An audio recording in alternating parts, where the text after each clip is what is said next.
రాజకీయ నాయకులు డైరెక్ట్ కాకుండా ఇండైరెక్ట్ గా 3 పార్టీలకు డబ్బులు పంపించిన తర్వాత బీజేపీ పైన ఎలిగేషన్సే లేవు. కాంగ్రెస్ పైన ఎలిగేషన్ చేయమని చెప్పు ఓ ఎగిరెగిరి పడతారు. ఇప్పుడు ఎగిరెగిరి పడతారు.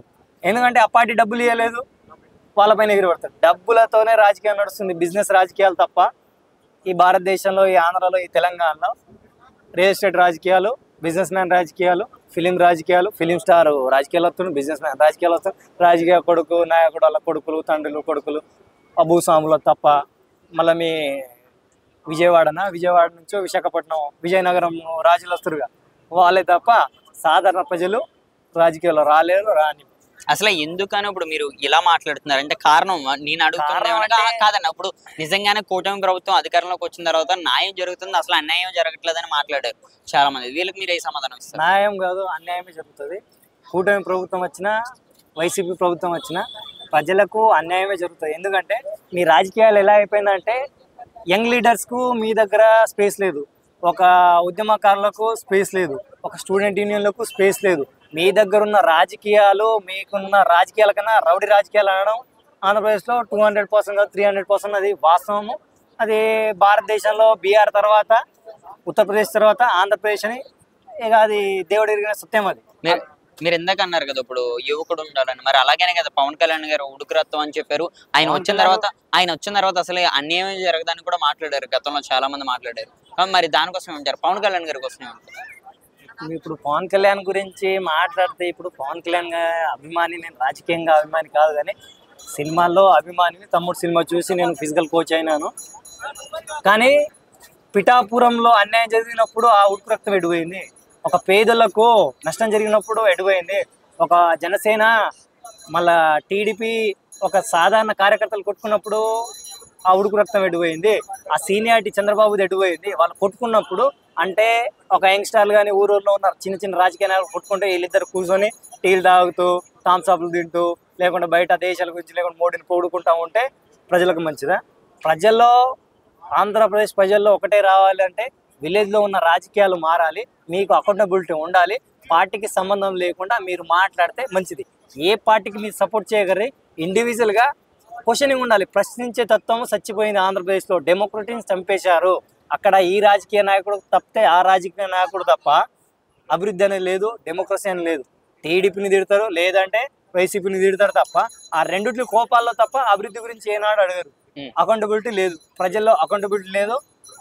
ఓట్ల కోసం డబ్బులు తీసుకొని రాజకీయాలు తీస్తున్న రాజకీయ నాయకులే తప్ప ఆ విలేజ్ నాయకులు అంతే, మండల నాయకులు అంతే, ఆ జడ్పీటీసీలు అంతే. ఓకే, నారా లోకేష్ గారు రెడ్ బుక్ కోసం ఏమంటారన్న మీరు? అంటే రెడ్ బుక్ విషయానికి వస్తే మాత్రం మన పోషణ్ గారు, వంశీ గారు రీసెంట్ గానేమో రెడ్ బుక్ లేదు, అతి త్వరలోనే. ఆ రెడ్ బుక్ అంటే డేంజర్ అంటే అతి త్వరలోనే టీడీపీ పార్టీ డేంజర్లోనే పోతుంది.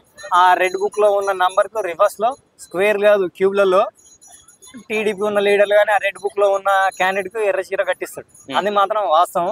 ఎర్ర చీర అంటే కలదేమో, red sari madam sir madam అనాలా, పప్పు అనాలా అర్థం కాదు. మీరు ఫస్ట్ మరి కాదు ఇప్పుడు మీరు ఏవైతే మాట్లాడుతున్నారో ఇలా మాట్లాడడం వల్లనే కదా ఇప్పుడు చూసుకుంటే అరెస్ట్ కూడా చేశారు. దీనికోసం నన్ను అరెస్ట్ చేస్తే ఇప్పుడు నేను ఏపీ క్యాండిడేట్, నీకు డెమోక్రటీ గురించి మాట్లాడే క్యాండిడేట్. డెమోక్రటీ లేదని చెప్తున్నా.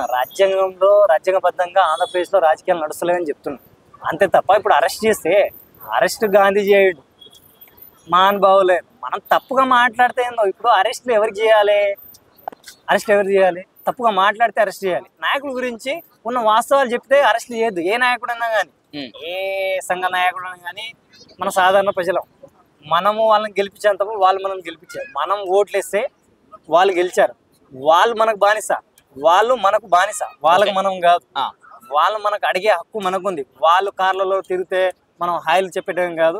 మనకు ప్రాబ్లం వస్తే రాజకీయ నాయకులు రావాలి, మనకు ప్రాబ్లం వస్తే వాళ్ళ దగ్గరికి మనం పోవడం తప్ప వాళ్ళు రారు.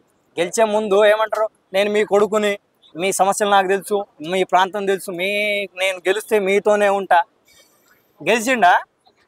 నేను ఈ మీటింగ్లో ఉన్నా, ఆ మీటింగ్లో ఉన్నా, కలవదు ఏ రాజకీయ నాయకుడు. అవును అన్న, ఒక్క మాటలో రానున్న రోజుల్లో మళ్ళీ 29 ఎన్నికల్లో మళ్ళీ వైఎస్ఆర్సీపీ మళ్ళీ పుంజుకునే అవకాశం ఉందా ఆంధ్రప్రదేశ్లో? 200% రాసి పెట్టుకొని 150 సీట్లు వస్తాయి.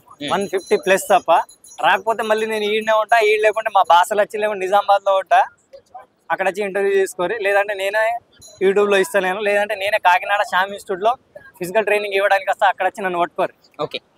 ఏంటి ఇంత నమ్మకం దానికి అంటే ఇప్పుడు ఇంత చూసుకుంటే నమ్మకం 11 సీట్లకు అంకితం అయింది వైఎస్ఆర్సీపీ పార్టీ. అలా అంటే బీజేపీ పార్టీ స్థాపించిన దాంట్లో 2 సీట్లు గెలిచింది, ఇప్పుడు 300+లో ఉంది. రాజకీయాల్లో ప్రజల అభిప్రాయం ఉంటుంది తప్ప ఓటింగ్ పర్సెంటేజ్లో పెద్ద తేడా ఏం లేదు. ఇప్పుడు బీజేపీకి టీడీపీకి ఓటింగ్ పర్సెంటేజ్లో 2-3% మాత్రమే తేడా ఉంది తప్ప సీట్లు 11 గెలిచి అంతకుముందు 11కి 21 గెలిచింది. చంద్రబాబు అంత సీనియర్ లీడరు 21 గెలిచినంటే ఆయన మానసికంగా చచ్చిపోయాడు. ఈయన 11 కాదు 0 వచ్చినా పర్వాలేదు, ఈయన సోలో లీడరు.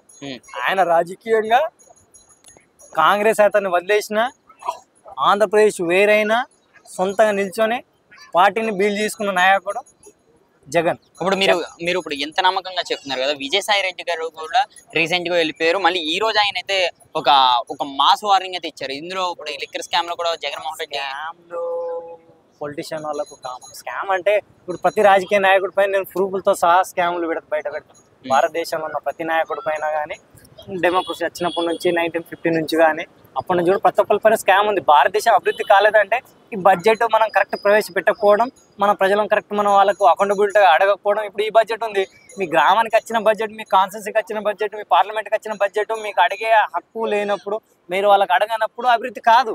నువ్వు అడిగితేనే అమ్మ అన్నం పెడతావు. అలాగే ఈ రాజకీయ నాయకులు ఏంటంటే ఒక పేరు మీద తీసుకొచ్చేసి డబ్బులు తినడం తప్ప అభివృద్ధి చేస్తలేరు. అది భారతదేశంలో జరుగుతున్న అన్యాయం. అది డెమోక్రసీ అప్పటి నుంచి ఇప్పటిదాకా బడ్జెట్ లెక్క పెట్టేసి చూస్తే అప్పటి పంచవర్ష ప్రణాళికలు కావచ్చు, ఇప్పుడు నీతి ఆయోగ్ కావచ్చు, అందులో వీళ్ళందరూ రాజకీయ నాయకుల పాత్ర ఉంది. అభివృద్ధి కాకపోవడానికి రాజకీయ నాయకులే 100%. సెకండ్ బిజినెస్ మ్యాన్లు పొలిటీషియన్లు కొలాబరేట్ అయ్యి, దానికి పోలీసులు సహకరించి, దానికి ఫిలిం స్టార్లు సహకరించి, దానికి రాజకీయ విశ్లేషకులకు TV9లు, Andhra ABN channel, Andhrajyothi channel, ఇలాంటి స్వచ్ఛ లేని పత్రికలను ఫస్ట్ బ్యాన్ చేయాలి భారతదేశంలో.